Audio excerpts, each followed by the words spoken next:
नमस्कार दोस्तों, reality classes में आपका स्वागत है। इस वीडियो में हम लोग अपना जो 14वां टॉपिक है वन भूमि का राजस्व अभिलेखों में नामांतरण इसको देखेंगे। तो आप लोगों का जो ऑफिशियल कट ऑफ है वो आ चुकी है, तो आप पता चल गया है कि कौन से लोग इसका एग्ज़ाम देंगे। तो अभी से आप सीरियस हो जाइए और आप सिलेबस के हिसाब से तैयारी कीजिए। अब आप इतने समझदार तो हैं ही हैं कि ये पता होना चाहिए आपको कि पढ़ना क्या है। थ्योरेटिकल सब्जेक्ट है यहाँ पे पूरे, मतलब जो टॉपिक्स दिए हैं सब थ्योरेटिकल हैं, तो थ्योरी भी पढ़िए और साथ में क्वेश्चंस की भी प्रैक्टिस कीजिए। आप जहाँ से भी पढ़ें बस आपको पता होना चाहिए कि आप सही पढ़ रहे हैं कि नहीं। और पहली बार पेपर आएगा तो कोई बिल्कुल श्योर नहीं है कि किस तरह का पेपर आएगा, तो सभी के लिए नया रहेगा। कोई ऐसा नहीं है, आपको बस मैटर है ना सिलेबस के हिसाब से टू द पॉइंट तैयार करना है और रिवीजन करना है। तो चलिए स्टार्ट करते हैं। इसमें हम लोग सबसे पहले वन अधिकार अधिनियम जो 2006 है ना, यही वनों में रहने वाले लोगों को अधिकार प्रदान करते हैं, तो इसके बारे में देखेंगे। यह अधिनियम पीढ़ियों से, पहला पॉइंट इसमें लिखा है, यह अधिनियम पीढ़ियों से वन में निवास करने वाली अनुसूचित जनजातियों, एसटी जो है ना, इस शेड्यूल्ड ट्राइब्स इन्हीं को बोलते हैं, और अन्य पारंपरिक वनवासियों को वन भूमि पर उनके वन अधिकारों को मान्यता देता है। तो अभी मैंने बताया कि जो वनों में रह रहे हैं लोग, उनको उनके अधिकारों की मान्यता वन अधिकार अधिनियम 2006 के द्वारा दी गई है। इसमें दूसरा पॉइंट लिखा है, किसी भी ऐसे सदस्य या समुदाय द्वारा वन अधिकारों का दावा किया जा सकता है जो दिसंबर 2005 के 13वें दिन, मतलब 13 दिसंबर 2005 की बात हो रही है, से पहले कम से कम 3 पीढ़ियों अथवा 75 वर्ष। ये पॉइंट काफ़ी इम्पोर्टेंट है। 3 पीढ़ियों अथवा 75 वर्ष से वन भूमि में वास्तविक आजीविका की जरूरतों हेतु निवास करता हो, मतलब जो आजीविका के लिए वनों पर निर्भर है। तो 3 पीढ़ियों से रह रहा हो या 75 वर्ष से, और बात ये 2005 13 दिसंबर से काउंट किया जाएगा, ये उससे पहले। यह अनुसूचित जनजातियों और अन्य पारंपरिक वनवासियों की आजीविका तथा खाद्य सुरक्षा सुनिश्चित करते हुए वनों के संरक्षण की व्यवस्था को मजबूती प्रदान करता है। तो ये वन संरक्षण अधिनियम है, वो अनुसूचित जनजातियों और वहाँ के जो पारंपरिक निवासी हैं उनकी आजीविका, मतलब लाइवलीहुड, और खाद्य सुरक्षा, मतलब फूड सिक्योरिटी, दोनों को सुरक्षा प्रदान करता है। और वो लोग वहाँ पे वन उत्पादों का प्रयोग इस तरह से करते हैं वहाँ की भूमिका कि वनों को उससे कम से कम नुकसान हो। इसी में अगला पॉइंट लिखा है, ग्राम सभा को व्यक्तिगत वन अधिकार या सामुदायिक वन अधिकार या दोनों जो कि उपरोक्त व्यक्तियों को दिए जा सकते हैं। तो एक ग्राम सभा का गठन वहाँ पे भी होता है वनों में, और उसमें 2 तरह के वन अधिकार होते हैं, व्यक्तिगत वन अधिकार और सामुदायिक वन अधिकार। नाम से पता चल रहा है, पर्सनल और community, personal individual forest rights और कम्युनिटी फॉरेस्ट राइट, ये दिए जा सकते हैं। और ये प्रकृति और सीमा निर्धारित करने हेतु प्रक्रिया शुरू करने का अधिकार है। मतलब ये बोल रहा है कि ग्राम सभा को ये अधिकार की प्रक्रिया शुरू करने का अधिकार दिया जाएगा कि नहीं दिया जाएगा, इसकी प्रक्रिया ग्राम सभा से शुरू होती है। वैसे नॉर्मल केस में ग्राम होते हैं, ग्राम सभा होती है वैसे इनमें। तो जो वन अधिकार अधिनियम है 2006 का, उसने 4 प्रकार के अधिकार दिए हैं। पहला अधिकार है स्वामित्व अधिकार। यह आदिवासियों और अन्य पारंपरिक वनवासियों को अधिकतम 4 हेक्टेयर क्षेत्रफल की खेती की जाने वाली भूमि पर स्वामित्व का अधिकार देता है। तो अधिकतम 4 हेक्टेयर क्षेत्रफल काफ़ी इंपॉर्टेंट पॉइंट है ये। स्वामित्व का अधिकार मतलब वो उसका लैंड लॉर्डशिप, सीधी सी बात है। तो जमीन 4 हेक्टेयर से ज़्यादा नहीं हो सकती है और खेती की जाने वाली होनी चाहिए। इसीलिए इसमें नोट में आगे लिख दिया है, यह स्वामित्व केवल उस भूमि के लिए दिया जाता है जिस पर वास्तव में संबंधित परिवार द्वारा खेती की जा रही है, नई भूमि पर नहीं। आप ये सोचें कि नई भूमि पर आपको मिल जाए तो ऐसा नहीं होगा, आपके पास इसका प्रूफ होना चाहिए कि आप पिछले काफ़ी समय से उस ज़मीन पर खेती कर रहे हैं। तो ये हो जाएगा उस पर स्वामित्व का अधिकार। दूसरा है उपयोग करने का अधिकार। वन निवासियों के अधिकारों का विस्तार लघु वनोत्पाद चराई क्षेत्रों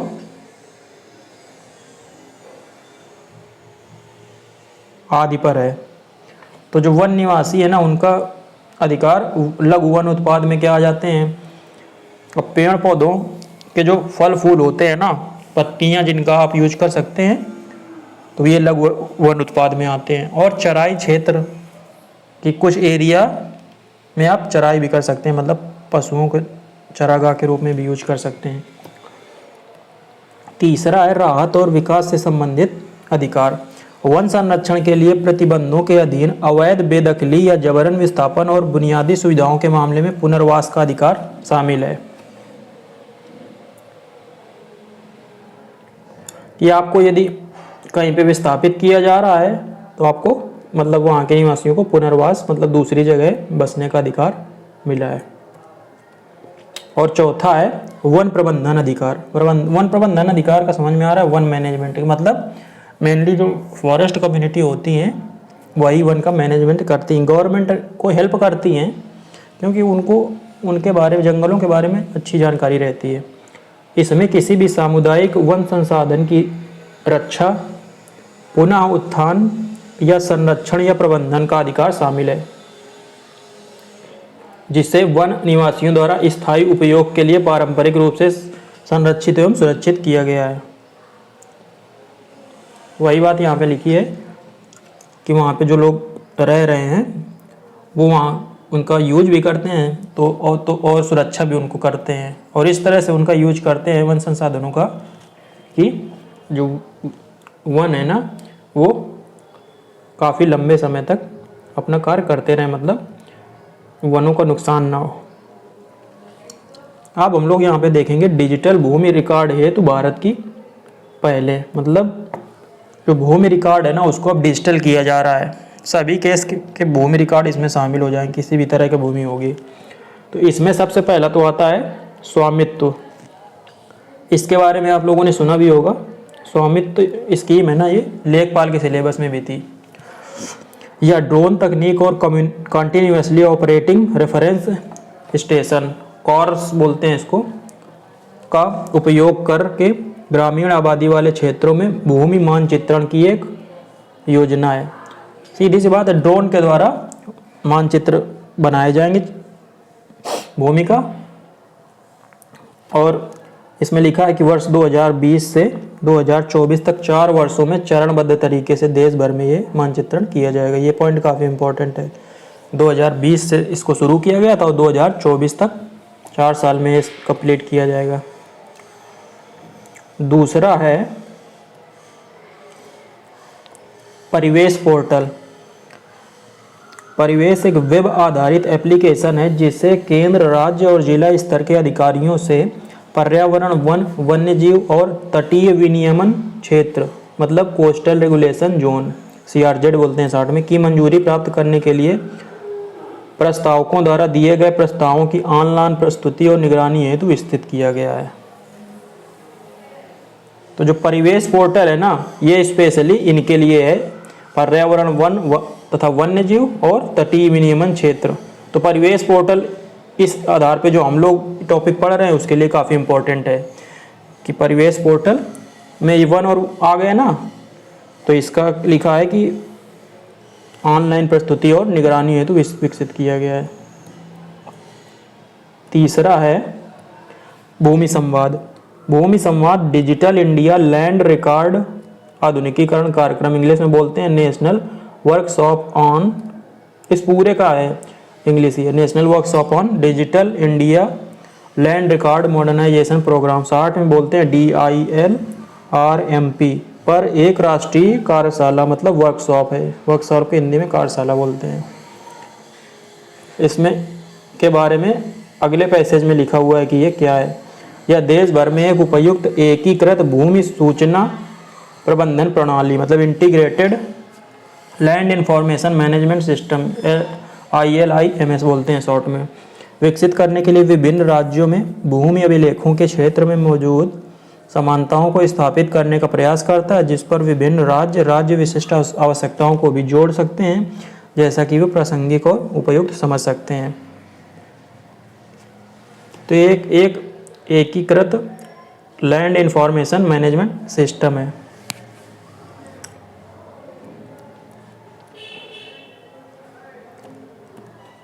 अगला पॉइंट है राष्ट्रीय सामान्य दस्तावेज पंजीकरण प्रणाली। यह मौजूदा मैनुअल प्रणाली से बिक्री, खरीद, भूमि के हस्तांतरण में सभी लेन देन ऑनलाइन पंजीकरण की ओर एक बड़ा बदलाव है कि अभी जो लेन देन या रजिस्ट्री होती है ना ज़मीन की, वो अब ऑनलाइन हो जाएगी। इसमें आगे वाला पॉइंट काफ़ी इंपॉर्टेंट है। यह राष्ट्रीय एकता की दिशा में एक बड़ा कदम है और वन नेशन वन सॉफ्टवेयर को भी बढ़ावा देता है कि आपको सभी सूचनाएं ऑनलाइन मिल जाएंगी। पांचवा पॉइंट लिखा है विशिष्ट भूखंड पहचान संख्या। तो ये उत्तर प्रदेश में भी इसको लागू किया गया है कि सभी जो भूखंड है ना उनको एक नंबर दिया जाएगा विशिष्ट, उसी को विशिष्ट भूखंड पहचान संख्या बोलते हैं।